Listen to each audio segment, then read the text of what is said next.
Yeah, I think we're going to be live streaming without me showing skin today, if that's okay with you guys. But my God, a lot of happenings today. Busy day on Twitter. I got 3 posts that went viral, which is kind of weird, I guess. Like once a post goes viral, you have to keep responding to people, and we're a lot of interesting folks that were attacking. Like here's a post that went viral. This is the cast of Mid Kombat, as people like to call it, and I think this is the first fighting game ever that the female cast doesn't interest me at all. Usually is the opposite. Like the male cast is boring. Like I'm playing Street Fighter 6. I haven't touched the guy. I haven't touched the guy in Street Fighter 6, chat. They're all icky. Icky, man. Haven't even played Ryu. Meanwhile, I did play Juri. Juri is what? Juri is Bay. I played Kimberly. I played didn't play Chun-Li. She's got like a weird stance. I would have loved to play her, but she's a little bit more difficult in this installment, right? So, the idea is that like most fighting games that I play is to play with the female characters. They're appealing. None of this is happening here. This is as I posted here. It's like Whoopi Goldberg's comic book. If you're not aware, she made one. It's about her, like a self-insert. I mean, how can you make a comic book without doing a self-insert, right? And she is hitting menopause, and at menopause, she unlocks her supernatural powers. I'm not kidding. That's an actual comic book that's written by an American lady, very progressive. And I guess this is what's happening here, right? Why are these ladies so... Why are they sending old women into battle? What is going on here? Why are they at home at playing canasta? Why... Like, this is elderly abuse, isn't it? Like, is it an American pastime ever since you have, like, an elderly president? Now you're abusing the female characters? Look at their faces as well. Like this lady seems to be very disappointed to be here. Like, she is very sad to be placed in this position. This one is... Why are they so sad, though? Is there like a fighting squad behind them? It's like, you need to pose for this poster. I don't understand, like all of them. Right? Like this one may be happy. This one is angry. This one looks like my mother when I did something wrong and she got the shoe. Like this is the facial expression that she would make. Right? Like she's got the shoe. You did something bad. Like she found out you skipped school. She found out that you were playing with the kids you weren't supposed to be playing. And then she makes like the facial expression and the shoe is already above her head. This is what I'm getting. This looks like the girl that was sitting behind me in school when I was giving a fart.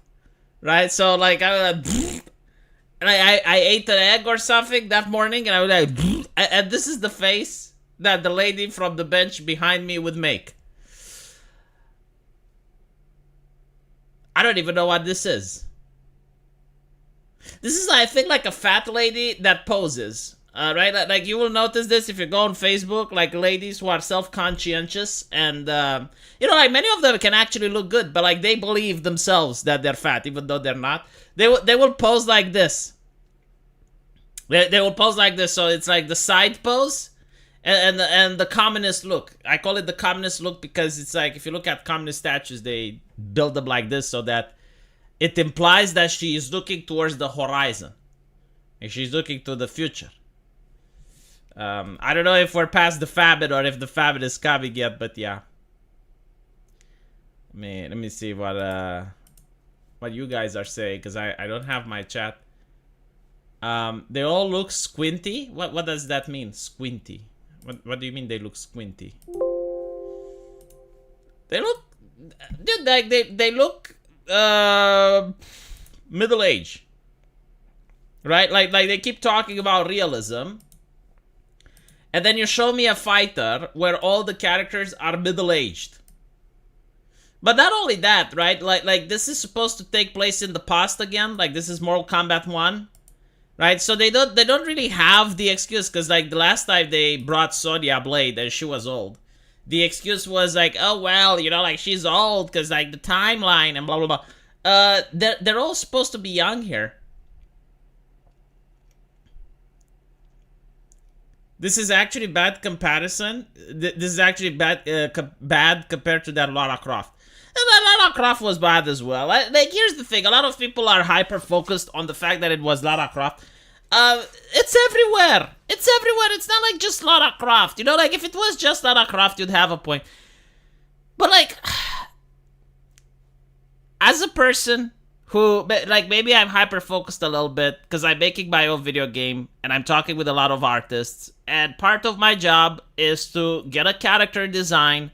I look at it, and then I give a green light, or I tell the artist to remake something. That's what I do, right? And I have to constantly think about the target demographic. I have to constantly think what people want to see. Like, for example, my last succubus that we made, she had, I think it was like white hair. Yeah, it was like a shade of white hair. In storyline, she's supposed to look more intimidating. The white hair was making her look a little bit cartoonish and comical, so I told the writer, like, go back, do it black, right? Now, this is what happens at AAA studios as well. You don't just get a character out, and it's like, boop, you know, like, it's not like the artist, one day just doodle something on a piece of paper, and that's it. No, they have to get approved and greenlit at least 5 or 6 times before the final release. And when it's something like a character design, especially if it's a female character, and especially if it's a female character of couleur, then you get the HR lady involved, right? So, like, well, whatever that looks like, ethics department at Square Enix, diversity officer at Blizzard, it doesn't fucking matter, but you get people who have no clue how to draw, who have no clue about video games. They're coming in, and they will flat out say, like I can bring here a Blizzard artist, and he can tell you, like, he would just draw Sylvanas the way he used to draw it. And they would be like, yeah, but like, we don't draw like that now, because we want to mature as a gaming company. Can you make her tits a little smaller? Can you make, like, her jawline, like, we don't really like it. Can you make her jawline a little bit stronger? Right? Like, literally, they are told to make them masculine. This is not a conspiracy theory. Like, if you don't believe me, ask around. Like, you can find AAA artists on Twitter and find one that has worked at a company and talk to them. They will flat out tell you that this is the case. This is why I'm talking about it and that I'm making a big fuss, because it is a cultural thing. You don't think, like, all of a sudden every single Western artist decided to completely remove femininity. I mean, again, I will do it one more time just for the sake of it, and I will show you guys back in the day. They used to make a type of female character that we don't get to see anymore. This was the Western fantasy female character. Look how great it looks, right? Look how amazing and how gorgeous it is. Like, this used to be on the box cover of Neverwinter Nights. And the whole thing was, like, it shows you that this is a magical creature, right? It's an elvish woman with a sword, and it looks badass. You know, right? Like, and it's a style that's different than anime. And, you know, say what you will, like, maybe this isn't your waifu or anything like that, but don't tell me you wouldn't like to go adventuring with her. Like, don't tell me you wouldn't be interested in seeing the story, right? Like compare her to all the Mortal Kombat casts. There's no comparison. And they had people of color as well, but they weren't ugly as fuck, like they making them now. Look at this lady, right? Like, she's a person of color. This is before the diversity officers kicked in, by the way. Like, this is Neverwinter Nights 2. Like, when did it came out? It came out, like, I think it's like 98. I think it's even before the 2000s. I may be wrong, but like, it's a very old game, right? And they had diversity. Look at this. Look at this. Is it like if you show me something like this, is it like, oh my, if I want something like this, is because I'm a coomer? Is because I'm obsessed with porn? No, but like, this isn't eye gouging. Like, this character, despite the fact that she looks like a warrior, actually has femininity. Like, she radiates female energy. Same with this, right? Like these are old characters, and you don't get to see them anymore. Like, this entire art style is completely gone from the West. It just doesn't exist. They don't make them anymore. The only thing you get now that's looking good is anime. That's it. You either go and you watch the furry stuff, like if you're into Husband, Hotel, Hell of a Boss, that type of shit, or you watch anime. You're not going to get any more beauty coming from Western developers, which is sad, because, like, as I mentioned, it's an entire art style that is completely gone. Like, you're never going to see these depictions again. It was a realistic art style that looked fucking good. If you look closely at the Mortal Kombat 1 characters, their faces got copy-pasted on each other. What? I mean, hold on. That can't be the case. Is it, though? Where did I put the Mortal Kombat 1 thing? Ah, here we go. Their faces got copy-pasted.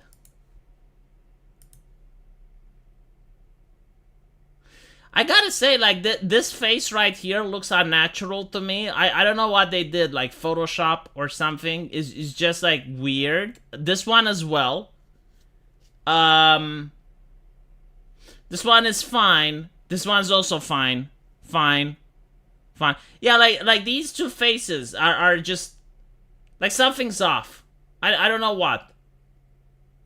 It's just like the face doesn't really match the rest of the body. That's what I get when I'm looking at it. It's just weird. This character is also weird.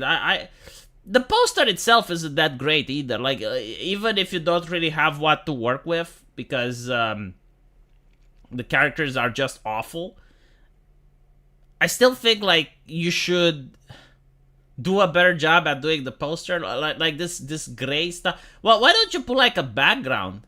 Why don't you put, you know, like, the Deadwood or something so that it looks better? And what is with this pose? Like again, like, she looks like she's about to cry.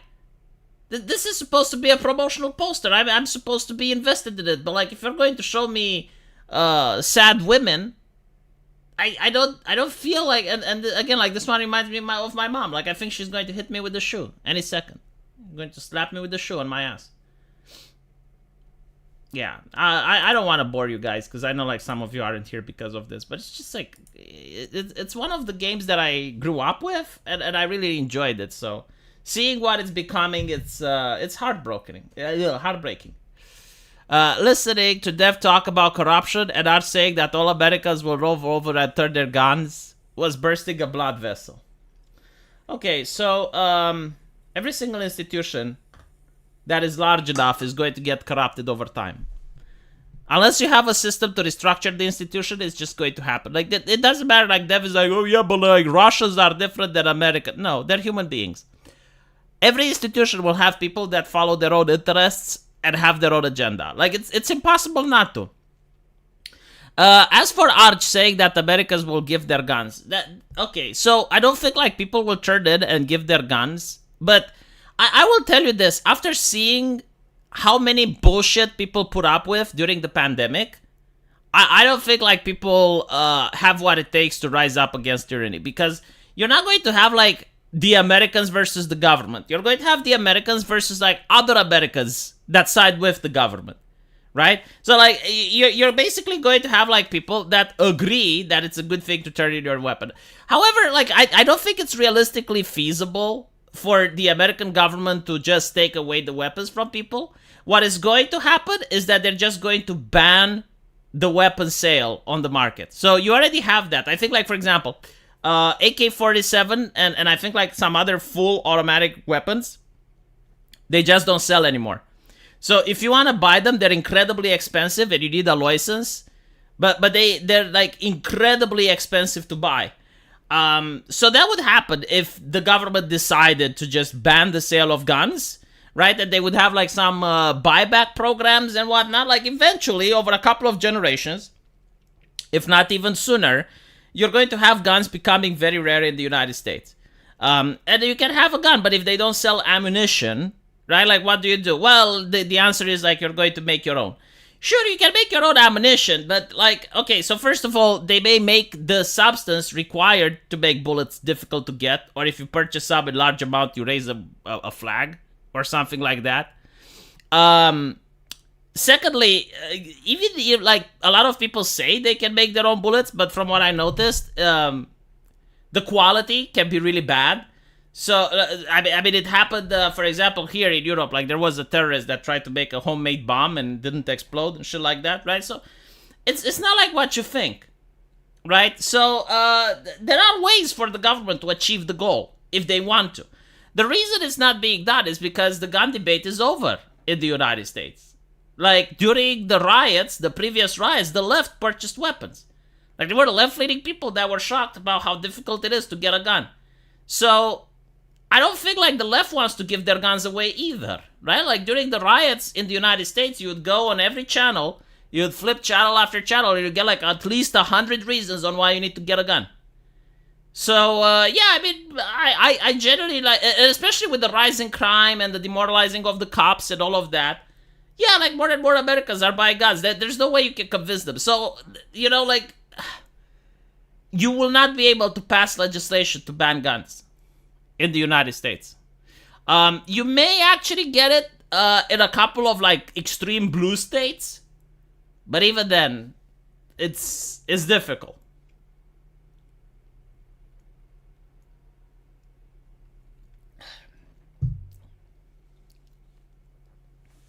Militias are gonna make a comeback.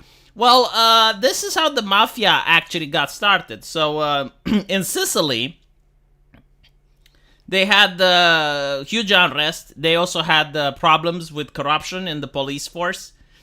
And the same thing happened. Like, people were very unsafe. You had robberies, break-ins. People had the difficulty in operating a business because you would have individuals that came in to loot and steal.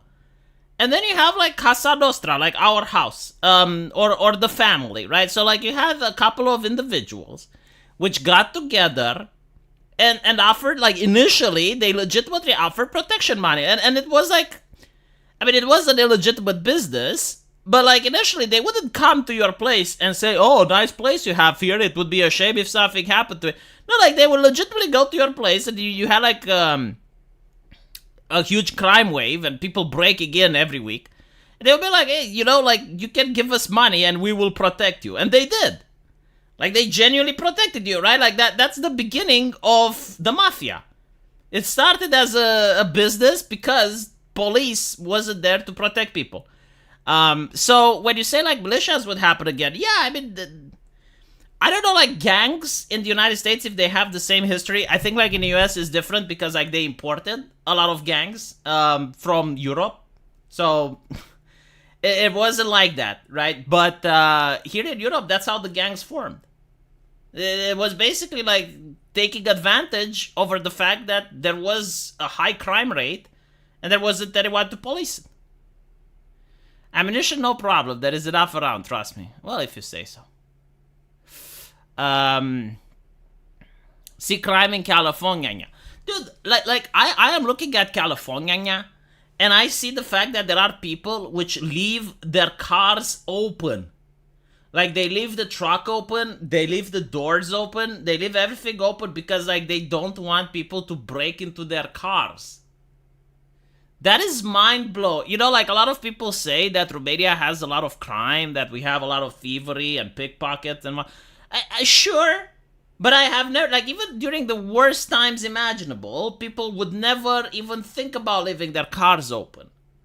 Like, in fact, even in Romania, like the concept of breaking into someone else's car is something that just doesn't go through normal people's heads. Even criminals don't do it. Like, it's just, like, such a bizarre, like, the reason they don't do it, by the way, isn't because, like, they are above it, or that they would think, well, you know, like, I would never break into a car because I have a car at home too, and Jesus would hate. No. They don't break into it because they think they would get caught. And honestly, they probably would. Like, by the because I would tell you the difference between America and Romania. The the main difference, the primary difference, is that if in the United States, apparently, like, there was this guy in a subway, and he was threatening people, and someone choked him, like, they didn't want to choke him to death, but unfortunately, it is what happened. They just wanted to immobilize him, right? But the guy ended up dying. So the guy that choked is now arrested, and they're trialing him. Now, whatever you think, the public opinion is split. Like, that's what's shocking. The public opinion is split. They're like, oh, well, yeah, but, like, he didn't deserve to. Okay, fine. In Romania, if something like this happens, the question would be, well, why was he a criminal? Why was he threatening people? And if he was threatening people, why was he resisting when someone tried to subdue him? That's what people would ask here. There wouldn't be a single person siding with the criminal, because, like, and I think this is what it is. It's representation. Unironically, it's representation. If you look at an event where you have a guy which is threatening others in a subway, normal people should think that they are in the position of the victim. Like, if I am looking at that, I'm thinking, like, how would I like it if I was in a subway and someone threatened me to death? Like, I wouldn't like that. What if my mother was there? What if, a family member, my wife? No one would like that, right? That's how normal people think. But I think, like, criminals, they put themselves into the position of the guy doing the threat. They're like, well, what if I was mugging? Or they're thinking, well, what if my son was there mugging? Or what if my brother was there mugging? And then a guy comes and kills him. That's not okay. There's no other way to think about it but this way. Like, there's no other reason to side with the criminal unless you would feel represented by the criminal, or at least, like, a family member of yours is in a position to be represented by the criminal. And this is why in the United States, like, there was an incident that blew my mind. There's a lot of fights that happened in the ghetto, and for a while they were being placed on YouTube. And you had, like, very funny videos with like, people beating each other up in the game. Well, it was hilarious, but apparently you're not allowed to post them anymore. And there was, like, one of these fights. And a cop arrives, right? And the first thing he sees is, like, I think it was a lady that was trying to stomp on someone's head. And before he can even react, in the background, there's another lady which pulls a knife and tries to stab another lady. Right? So, like, the cop immediately fires on the lady with the knife and saves the other lady's life. This caused outrage, right? Like, a lot of armchair psychologists, I think Vosh included, was like, well, why wasn't the cop using VATS? Why didn't he do a backflip and shot the knife out of the hand of the perpetrator? Unironically, like, there were leftists that were asking this, right? But no one was asking the legitimate question, like, why was an underage girl carrying a knife about to stab another underage girl? Like, that was the logical question that you're not even allowed to ask. Like people don't even want to have that conversation.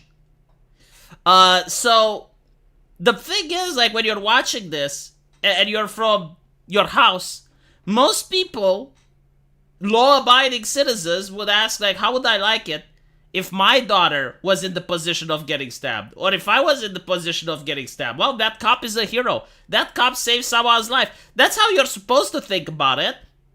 But if you feel represented by the criminal, you're like, well, like, that cop could have shot my daughter as she was trying to stab someone. Or that cop could have shot me as I'm trying to stab. Right? So like, that's why you have, like, people who hate the cops.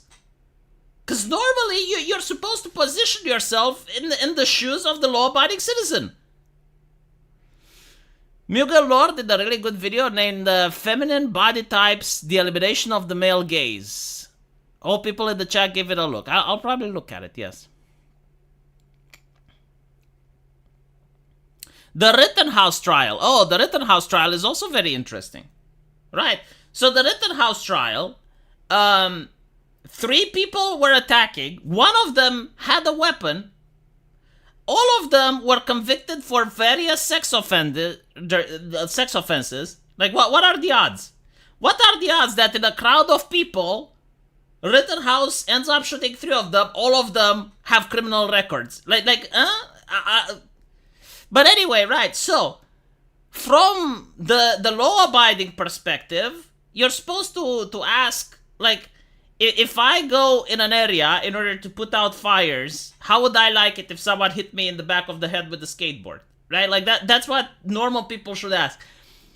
Criminals are like, well, if I'm going out there and burning down shit and trying to loot stores, how would I like it if a kid is allowed to shoot me? Right? Like, this is what the criminal asks themselves. And this is why they hate Rittenhouse. But even Anna Kasparian from the Young Turks has changed her mind and is like, no, Rittenhouse is in the right. Speaking of, I would love to see an interview between Rittenhouse and Anna Kasparian. I think it would be great.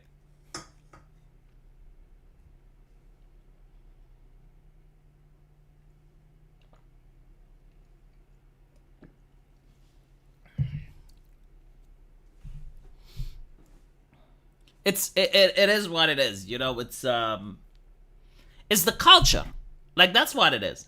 Is the culture that if people were thinking properly and they were genuinely like assigning blame on the criminal every single time, then crime would go down. A society that tolerates crime is a society that hates the victim. Dev has faith in the system. I mean, look, I can't argue with the person that has faith in the system. It is what it is. Hold on, V. That is not why most of us hate cops. It's because they are above the law and really do their serve and protect. I do understand that some police officers, yes, in some cases, are assholes. And if you find a cop which breaks the law, he should go to prison. I'm not even arguing about that. But unfortunately, every single system that humans create ends up getting corrupt because of the human element. Now, the question is it good to have cops or is it good to not have cops? Well, if you don't want to have cops, you get Chicago. You get people that have to leave their cars open in order for someone not to break into them. You get people that go and rob stores all the time, and then stores shut down because they can't operate in that neighborhood and do business. So, which one is it? You know, if you don't get cops, you get gang members. Someone has to fill the void. Again, like this is what happened in Sicily. You had people that couldn't live with crime anymore, and then you have some thugs that ganged up together and say, all right, well, we're going to deal with the crime element. You can't, like the thing is, like, society needs law and order. We as human beings require law and order. We can't just have chaos and random shit happening every single time and expect things to go the way it's supposed to go. I do not blame you. It's like arguing with someone who insists that the sky is of cucumbers.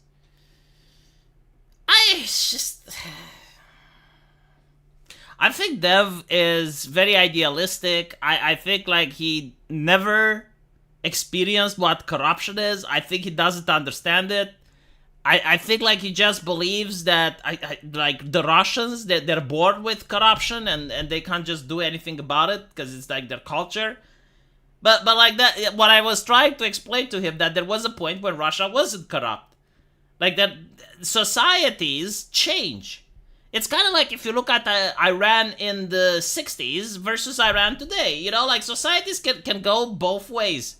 You can go from, I guess, like a backwater, barbaric civilization into a progressive one, or you can go from a progressive society into a backwater one. It can happen both ways. It doesn't, like the idea that society can only progress forward is a leftist myth.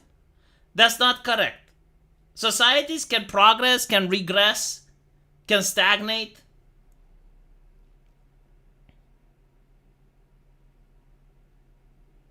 Lives in Canada. Not bad. The system is fine. I mean, I don't know. I have seen so many people from Canada on TikTok now, which unironically they make like these videos where they say that life in Canada is so difficult and they don't want to leave, but like they have no choice. And I'm like, okay, I mean, let's see who they voted for. Oh, they voted for Trudeau. Okay. I'm pretty sure that when they go in another place, like the United States or whatever, they're still going to vote left. I, there are individuals that just do not correlate, um, I suppose, like the economic problems with the politicians. Like they just think that the economy is like the weather. You know, like today it's cloudy, tomorrow it's sunny. There's nothing we can do about it. It is what it is. We just have to deal with it. But that's not the case. The standard of living is created by the ruling class. Period. All the time, every single fucking time. The reason you have crime in California is because of the politicians. Like they passed a law which allows people to steal from a store, all the way up to $900 without having cops chase after you. It's like, okay, well, when you do that, you're encouraging people to commit crime, and once they start committing crime, they will commit more crime. Right? It's not hard. Like, I am willing to bet that if you put someone that's tough on crime in California, yeah, the crime level goes down. It's simple. He doesn't even have to make new laws. You just have to enforce the ones that are. Like, when you have prosecutors that just do not enforce the law, and they flat out say, like, they will not enforce the law when it comes for crime.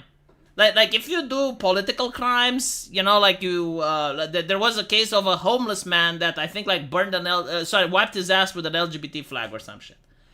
And that was a hate crime because it wasn't his flag. Like America has an interesting thing with hate crimes, right? So like theoretically, if you buy your flag and you do that, it's fine. But if you take someone else's flag, it's theft. Now, a flag isn't expensive, right? It's a piece of cloth. I don't know like how much you would have to pay for it, but it's not really expensive if you like steal a flag. The problem is if you deface it after stealing it, then you can get a lot of time in prison because now it's a hate crime. It's a stupid way, I think, but whatever. In Britain, it's not like that. Like in Britain, it can be a hate crime even if it's your flag.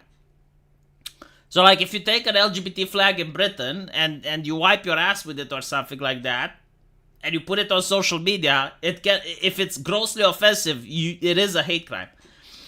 But anyway, right, so there was a homeless man that did this, and all of a sudden, like, massive scandal in the media.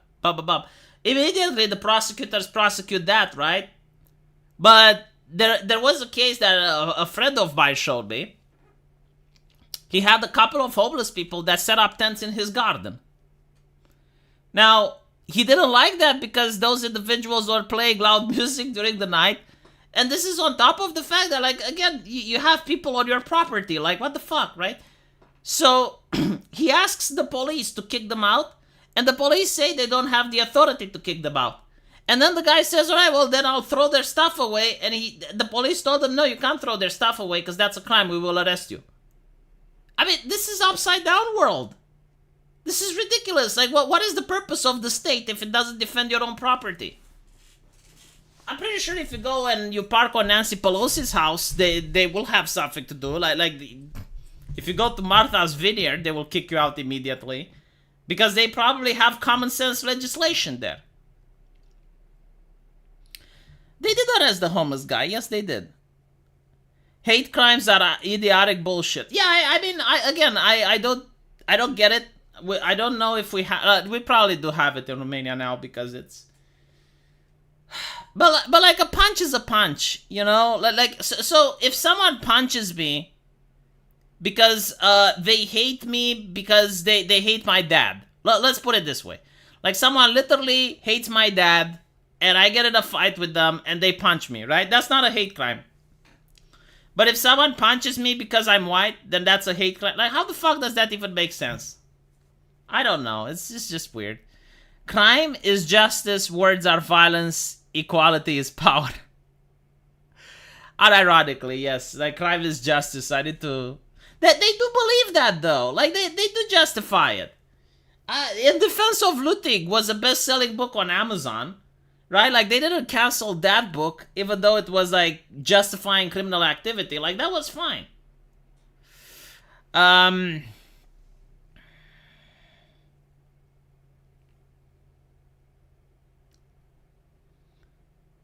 Never desecrate the holy rainbow. Well, unironically, like they are making arguments that like if you desecrate the flag of your country, so like for example, if you desecrate the U.S. flag, then it's fine. But if you it's free speech. But if you desecrate the LGBT flag, then it's a hate crime. So like this is something that they actually did test. I mean, test like we have cases of this. There were people that stole the American flag and set it on fire, and they got punished for stealing. That's it. Right? There were people that did the same with the LGBT flag, and they got prison for many years because hate crime.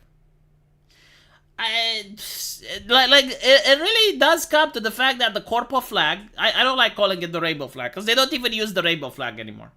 They use like the corporate flag, the one with the triangle and shit. That's the Jeff Bezos flag. You can't change my mind. The corporate flag is more prestigious than the American flag itself, which is kind of interesting because, like, for the corporate flag, no one is going to go to war for, right? Like, no one, you're not going to see some soldiers in Ukraine planting the corpo flag. Like, that just doesn't happen, right? Like, people go to war with the flag of their country. So, like, if heaven forbid China invades Taiwan and America is required to defend Taiwan, you're not going to see Americans going with the corpo flag to battle. They're going to use the American flag. But they're trying to demoralize people and convince them that no, like this flag is not worthy of respect. Perfect example. They made the mod in, I think it was Harry Potter. Yeah, they made the mod in Harry Potter. And it replaced all of the flags from, House Gryffindor and House Slytherin and all the other bullshit. They replaced those flags with LGBT flags. With the corpo flag. And no problem. And by the way, I didn't care. Because like, a lot of people were like, oh, look, V, look. I thought it didn't look aesthetically pleasing. Because it genuinely looked really weird. But I was like, if someone wants to install that mod, like, go for it. Right? Like anyone should be able to install whatever mods they want. I mean, it's your computer only. No one else gets to see it. Whatever. And then someone made a different mod, which replaces the corpo flag with the American flag in Spider-Man. So in Spider-Man 2, there's a lot of corpo flags on buildings and stuff. And they replaced it with the American flag. That mod got banned. Okay? Like, the Nexus mods banned that mod, and I think it got banned from other places too. Yeah, the Imperial Pride flag. It got banned. It is what it is, right? But, like, it shows... I wouldn't call it the double standard. I think it shows which flag is the dominant one. Like, which flag is imposing respect and which one is imposing mockery. It is literally a corpo flag, I know. I will tell you something else. The first rainbow flag, that's free use. The person who made it, apparently, put it in the public domain. So everyone can use it. The Marxist flag, the one with the triangle, that one is trademarked. Yeah, that one is trademarked. Like, look it up. I don't know who owns the rights for it, but it's actually a trademarked flag.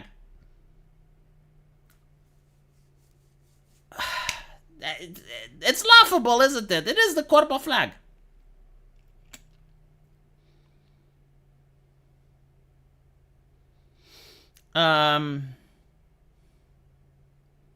That's a fourth of a swastika? Yeah, I know.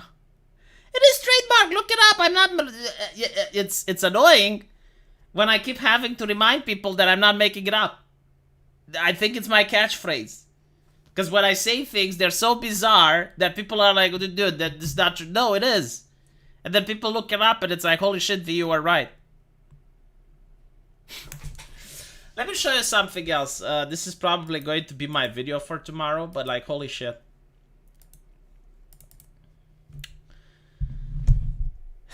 Forgetting ourselves. Wow. Okay. Let's see if we can remember ourselves. Do you know this lady was sued? She was sued for slander. I think it was a publication that she believed is literally sponsored by the Russians. So they sued her. I forgot the name of the publication, but they sued her and they said, no, we're not funded by the Russians. And the judge went like, first of all, like her defense was hilarious. It was she is not a journalist. Like literally, that's what they say. She's not a journalist, and people don't take her literally, right? Like people don't believe what she says. And then they said when she said literally, it doesn't like literally mean literally. And the judge sided with her. Mind-boggling, I know. But anyway, right, listen to this. The election means one of two things, if this is the way he's going to approach it. I love the acting as well, don't you? Like all these journalists, like the hand gestures, the face, the everything. It's almost like they're actors, and they are actors because when the writers went striking, a lot of these shows got suspended. Either he loses the election and he goes to prison. I love the fact that it's like he loses the election and he goes to prison. The only way you can say that is if you knew that the jury is rigged. Like even when I was talking about Kyle Rittenhouse, like I didn't know how it would go. Right? It's up to the jury to decide. But apparently she knows. It's like, no, goes to prison. Or he wins the election, he doesn't go to prison, and is that for life? How can you ask this on a news station? Like, if he wins the election, lady, I'm telling you this as a Romanian citizen, which happens to know just a little bit about American, how the American system works. I don't think I'm an expert like you are, right? I'm not an authoritative, so I think if he wins the election, he becomes president for 4 years. Unless something happens to him, right? Because he's an old man. So, like, if something happens to him, then his vice president becomes president. But that's what it is. He doesn't become president for... It's not how it works, lady. Who taught you American politics? I want to speak with that person. Who taught this lady American politics, huh? I want to shame that person. I want to be like, shame on you. What the fuck did you do? Why did you tell her that if someone wins the election, they get to be president for... Why did you say that? Huh? Why did you tell her that? Look, she's believing it. Look, she's embarrassing herself on national television. Are you proud with what you did? That he gets to be president? Will we keep having more elections or no? This lady. By the way, isn't the left that's actually writing articles that I think it was the New York Times? Yeah, like the New York Times wrote, in order to save democracy, we need to have fewer elections. No, sorry, in order to save democracy, we need to stop voting. And then they realized that, oh shit, the article looks really bad. Let's change the title. If every election is a new opportunity for him to go to prison, do you think he allows us to have new elections? What the fuck does that even mean? What the... Can anyone translate what she said? Lady, like, let's assume, for the sake of the fucking argument, that you're right, and he's afraid to go to prison, okay? Like, so he's running for president, he gets the presidency, and, he doesn't want to, you know, he's afraid that if he stops being president, he can pardon himself, lady! Fucking hell! Like, okay, let's say I actually commit a crime. Let's say I run over someone with a car. Like, it's in broad daylight. Everyone saw it. Like, there's no way I can defend myself. I'm going to prison. I win the elections. Right. Now, if I'm a person that, like, is legitimately unhinged and just doesn't care about the law or anything like that, I can pardon myself. Like, you have that opportunity as the president. And literally no one can stop him if he does that. Like it's his right to do it. Oh, God. Like, my neurons are not... You know what's even funnier? Like, she knows it's false. She knows she's full of shit, but, like, she knows that her audience is believing it. She knows that there are people... Like imagine just how dumb you need to be to listen to this garbage and believe it. I mean, if those are the stakes, if winning the election is his plan to stay out of prison, what happens in that election if and when he does not win it? Wait, what? So, okay, like, if we are to believe that he goes to prison if he loses then he goes to fucking prison. Fuck me. Does that kind of an election end with a graceful concession to a fair and square re-elected President Biden? By the way, like, concession is something that's done out of a custom, as I understand. Like, there's no law suggesting that the president has to concede. I mean, at the end of the day, they can remove him from office by force, right? Like, they can literally vacate the White House off his ass. But he doesn't necessarily have to concede. Donald Trump didn't concede, like, but, like, Joe Biden is still president. The idea that it's like that it needs to be a concession, no. Again, like you lose face normally, right? It's impolite. It's viewed as not okay. But there have been presidents in the history of the United States that didn't conceded, and yet democracy didn't fall. You're presenting it like it's the end of the world or something. I mean, if Trump and his supporters see the stakes as losing and going to prison or winning and being president, and probably president for... But what about the Democrat supporters that view that if Trump is winning, democracy is over, fascismus, you're going to get ghost people stepping on the streets? What about those supporters? What about, the White House siege? I love how no one talks about that. Everyone talks about January 6th. No one talks about the White House siege. Look it up. They organized it on Facebook. There were hashtags on Twitter. They encourage people to go to the White House to siege it. It's in the fucking name. The Secret Service had to escort Trump in a bunker. Do you know what the media did? It's like, oh my god, bunker boy, LOL. That wasn't an assault on your democracy, was it? No, that's fine. That wasn't like trying to overthrow it. No, that's fine. Okay. Life. How should we expect that he and the Republican Party and... I love when they say we. They don't include you. Republican officials in swing states are going to handle the conduct of that election that Trump may very well lose. The same way they handle every other election when a candidate loses. What are with these dumb questions? Like, honestly, if you wouldn't see her face, if you wouldn't see her grimaces, you would wonder, it's like, what the fuck is she on? What? And because...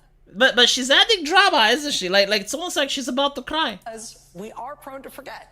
We have to say out loud, I mean, that we would be remiss, we would be willfully naive to ask that question as if our politics exists in a vacuum.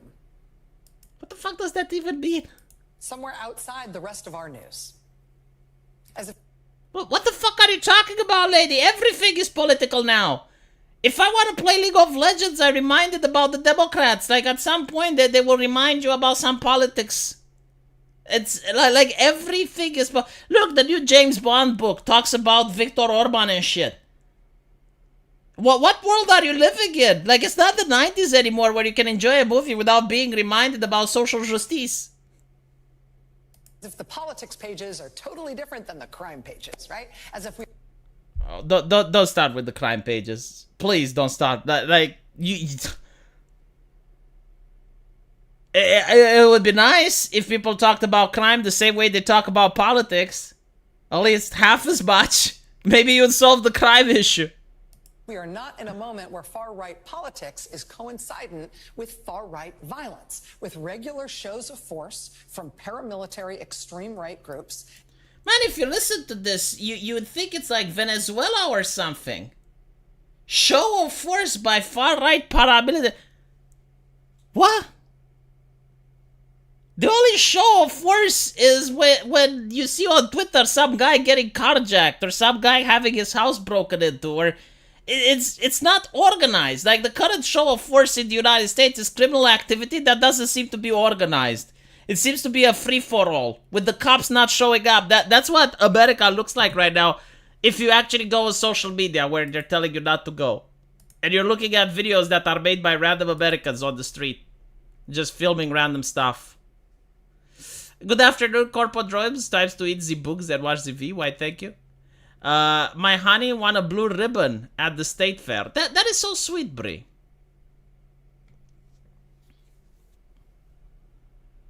Yeah, far-right violence. Man, if there was far-right violence, I'm pretty sure MSLSD would display it non-stop. Every news, like 24/7. They're probably begging for something like that to raise their ratings. But like, unfortunately for them, there isn't any. I guess like the last far-right violence that they got was the subway incident, where a guy accidentally choked someone to death. Apparently just wanted to restrain him. Oh god. Is a blue ribbon first place? I don't know. But it's a ribbon. That's kind of cool. It's okay, American Outlier. Did you know that according to MSLSD, there is far-right violence on the street? So hold on. Like, how did they describe it? Because it was very surreal. I don't think you can make it a little bit more scary even if you want to. Like she reached the perfect level of 11 on the fear meter. Look. Politics is coincident with far-right violence, with regular shows of force from paramilitary extreme right groups and with paramilitary extreme right groups. Paramilitary. Libs will make your life shit while they live good. They're not even living good anymore. Like, that's the thing. I see so many people in Canada unironically going, it's like, I can't afford the cost of living even though I have a well-paid job. What do I do? Oh, maybe I should go to America and vote left-leaning. Name me, like you know, like if these far-right paramilitary right-wing groups existed, wouldn't they have names and shit? Like, why not give name? Like, that's the thing. They don't even have a boogeyman anymore, right? Like, they used to have the Proud Boys. They used to have like the Anons. They used to have like several groups, right? But they got them completely disbanded. And now they don't even have like a boogeyman. They don't even have like, oh, you know, these people. I mean, the right, you know, did have like, well, it's Antifa. Antifa is destroying places.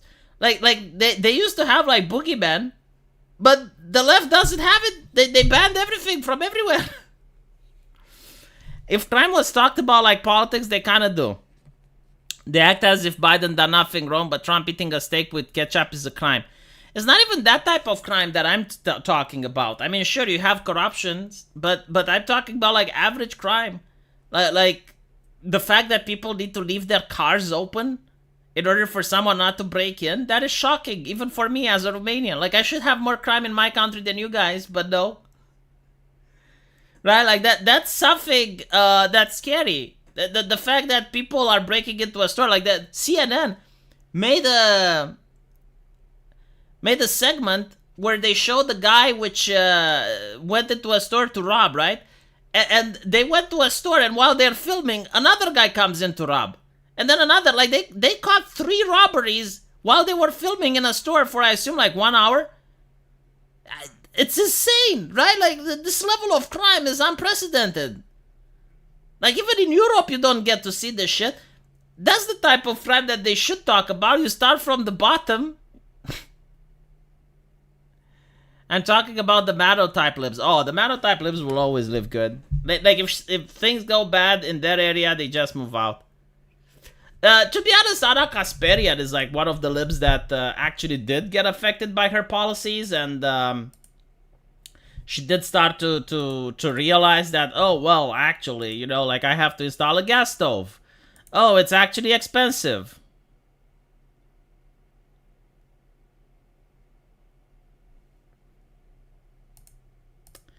So it is what it is. I mean,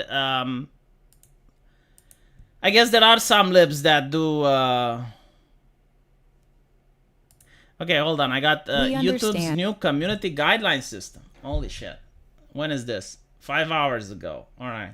Let's see if I manage to break one in the time that they released this video until I found out about it.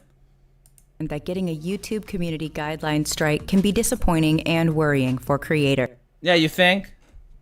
It's kind of like having a job and your boss is telling you that you're on a personal improvement project. It's like, because here's the thing, right? Any content creator that has more than 100,000 subs has to do YouTube as a daily job thing. Like, otherwise, you don't have 100,000 subs. So, yeah, getting a community guideline strike is pretty much like being placed on a personal improvement project. We know that creators often don't break the rules intentionally. Oh, but you punish them nonetheless. Like the punishment for having 3 strikes is your entire channel shut down. You're not allowed to make any other channels forever, for life. Like, you can be 85 years old, you're not allowed to make another one. And just want to get back to making great content. That's why we've put together options for you to learn about our guidelines and resolve warnings you receive when violations do happen. Let's walk you through what each of these options are and what they mean for you and your channel. I'm already terrified. Honestly, like, this is the first time I see the video. I have no idea what they talk about it. I have no idea what they say, but I'm already scared. First, a quick reminder about what community guidelines are. YouTube's community guidelines outline what type of content is and isn't allowed on YouTube. Yeah, it's like a dossier of vague shit. I'm not even kidding. Like, in the beginning, it was simple. Like, it was like 2 or 3 community guidelines, and you were like, okay, well, I can't show porn, I can't show blood and violence, and I can't... Oh my god, now it's like, okay, misinformation, you're not allowed to talk about hacking, you're not allowed to talk about this, you're not allowed to talk about that. There are some guidelines that are so fucking bizarre, some of them are in a gray area. Like, for example, did you know you can't show guns on a live stream? But you can show guns on a video. Then I'm like, okay, but like, what if I show guns by accident? Like, let's say a military parade. Oh, that's fine. But what if I show a gun in an article? Oh, that's fine too. Also, like, I am the person that shouldn't have a gun. Yeah. Okay, but like, why don't you say it specifically? Like, why do I have to go through the back door in order to ask you guys? That's what I'm dealing with, you know? Because I was worried. I'm like, okay, so if I'm live streaming and I have like some video in the background, like I'm going through the news, and there's a military parade in the news and they have guns, am I violating the policy? Oh, apparently not. Oh, good to know. I do know why they have the rule, though. Okay? They have the rule because they don't want someone accidentally shooting themselves on a live stream. Which I guess kind of makes sense if you think about it, right? Because, like, if it's a video and someone accidentally shoots himself, like, they're not going to upload that on YouTube, so I kind of get it, but it is what it is. It's just like, I wish it was a little bit more easy to explain. Sorry, but more transparent. YouTube. There are a number of community guidelines, such as our impersonation policy. Look at this. Look at this. Look how many. Look how many. Jesus. Child safety policy, harassment policy. Harassment is the weirdest one, right? Because like normally, like, what is harassment? Like in my country, harassment is like a repeated act, right, where you're harassing someone. But like let's say it's a public person, you know, someone says dumb shit on Twitter and it's of public knowledge. A politician, right? If I make a video about him, is it harassment? This is why a lot of people are now hiding the names when they're reporting on stuff on Twitter, because like they don't know if it constitutes harassment or not. Apparently, this is what harassment means. Unironically, it's what the quartering told me, so I believe him. If you're a small channel, you can punch up. So basically, I can make videos mocking the quartering, but if he makes videos mocking me, that's harassment. So like, if you have like a small channel that's being a twat to you, you can't respond to them. And again, you know, some people will say, well, yeah, but like there's these videos that exist. Doesn't fucking matter, right? It all matters like what the moderator thinks when they're looking at your channel. Policy, and many more. And these policies apply to all types of content on YouTube and help ensure our community stays protected. So now, let's walk through what happens if you violate YouTube's community guidelines and some... Yeah, you get a vague message. By the way, you violated something somewhere. Goodbye. They shut down your chat. That's what happened. Options you have when violations happen. Yeah, you can file a review, an appeal, which they will decline within 2 minutes. And those are your options. We've designed a system with guardrails in place to ensure creators have sufficient opportunities to learn from mistakes and make more informed decisions about their... Dude, there are creators right now that legitimately do not understand some of your guidelines. Like the firearm thing, right? So you're not allowed to show firearms on stream. What the fuck does that mean? If I play a video game, is that okay? Well, apparently it is. Content without fear of penalty. When you violate one of our community guidelines, you'll first receive a warning. Once you're notified about your warning, you can review it to find out what policy you violated and what next steps you can take. You'll have 3 options. Option 1, you can take a policy training, which will allow your warning to expire after 90 days if you don't violate that same policy again within that time frame. Option 2. Okay, this is actually kind of cool. Like, they didn't used to have this. Like, if you got a warning, it was forever. You can appeal the warning if you think the violation was given incorrectly. Or option 3, you can do nothing and keep the lifetime warning on your channel. Note that there's also flexibility with these options. You can choose to take the training and still also decide to appeal. Or it's like it's explained for morons. I love how it's like it's explained for 5 years old. Or, if you appeal and it's rejected, you can still take the training at that point. Yay. In the cases where you choose not to appeal, or you don't successfully appeal, we strongly encourage creators to take the training because it... Why not just force them to take the training? Just have a pop-up window. You already do this for copyright strike, by the way. So if you get a copyright strike, they give you a little training where they teach you about... That's a good thing. I'm not saying it's not. Like, many people genuinely like do not understand the system. They don't understand the community guidelines. Like, there's still community guidelines that I don't understand, and yet when I encounter something that's on a gray area, I just choose not to do it. But yeah. Comes with additional benefits. It not only allows you to potentially remove the current warning from your channel, but it also grants you an additional warning if you violate a different community guideline. Forget this is like kindergarten. It's like, if you do a bad thing, you get a naughty star. But if you apologize, we remove your naughty star after 90 days, which is a great ability for you to get another naughty star. Policy, so you have more opportunities to learn and avoid account restrictions in the future. Let's walk through an example of what this looks like. Why are they being so... I don't even know how... Like it's like they're explaining to a... I already understood. This is a scam, by the way. I already understood what they're trying to say. It's like, okay, so you get a warning, and if you want it gone, just do the training program. That's it. That's what...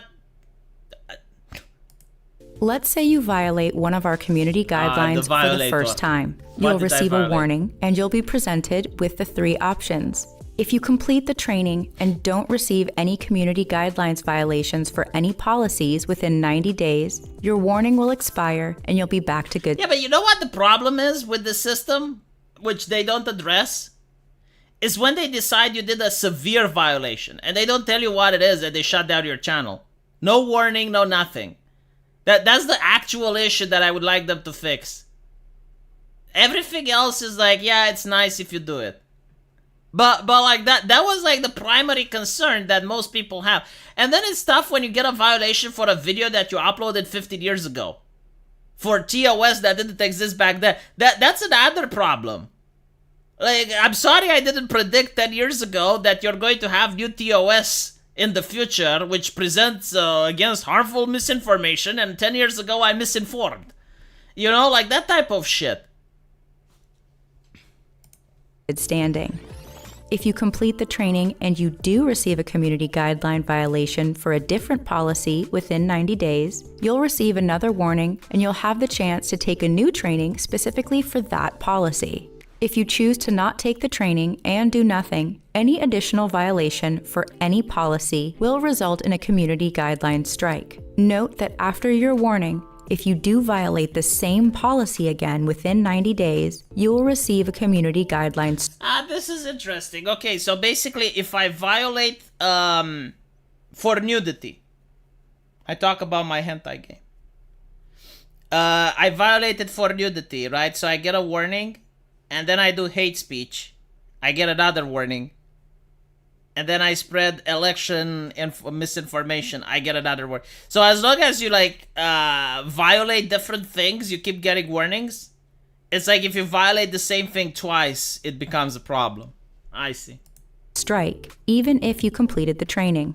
Remember, if you originally decide to do nothing but then change your mind, you'll always have the opportunity to appeal or to take the training. Now let's walk through what happens when you get a community guideline strike. On your first strike, you won't be able to upload, stream, or make certain edits on your channel for 1 week after you review the strike. After the 1 week period, we restore full privileges automatically. It's actually good. It used to be 2 weeks.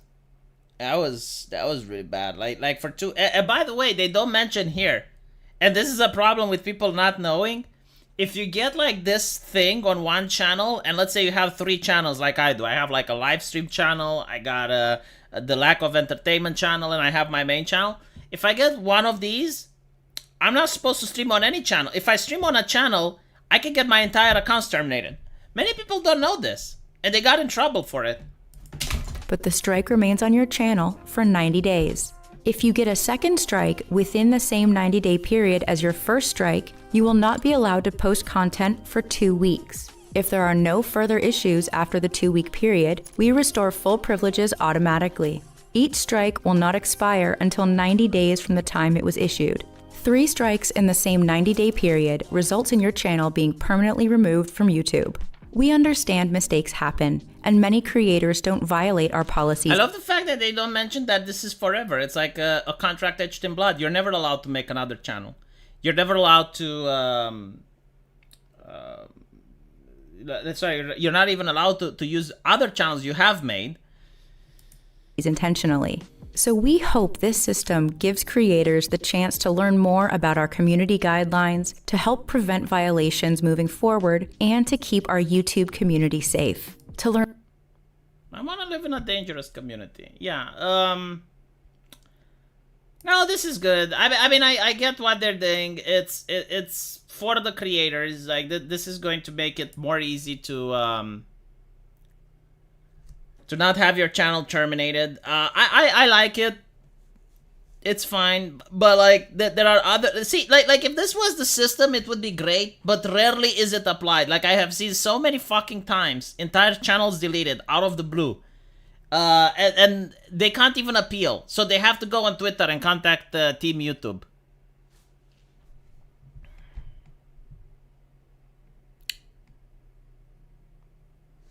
How can YouTubers suffer this BS daily? Oh, come on. Go work at a corporation. This is easy mode compared to what it's like to work under a boss. It is bad, don't get me wrong. Like, it is stressful, but... like, imagine when you do a live stream and you have a guest, and the guest says the hate speech or some shit. I mean, holy shit, during the pandemic, when you had the guest and they started talking about vaccines and stuff, oh... Take the training, V. Oh, God. I should take the training. I think, like, on my main channel, I have a warning, so... I don't know if they let me take the training for that, but I'll do my best. Hopefully, I manage to successfully pass it. Anyway, right, good luck on your training. Aristocratic Utensil, I'm going to do the training on mine. Let's see which scores better. I think I'm going to score better than you, because I actually do know the YouTube TOS, and I'm a master at it. Anyway, thank you for watching. Thank you for the super chats, and I'll see you guys in the comment section. Take care.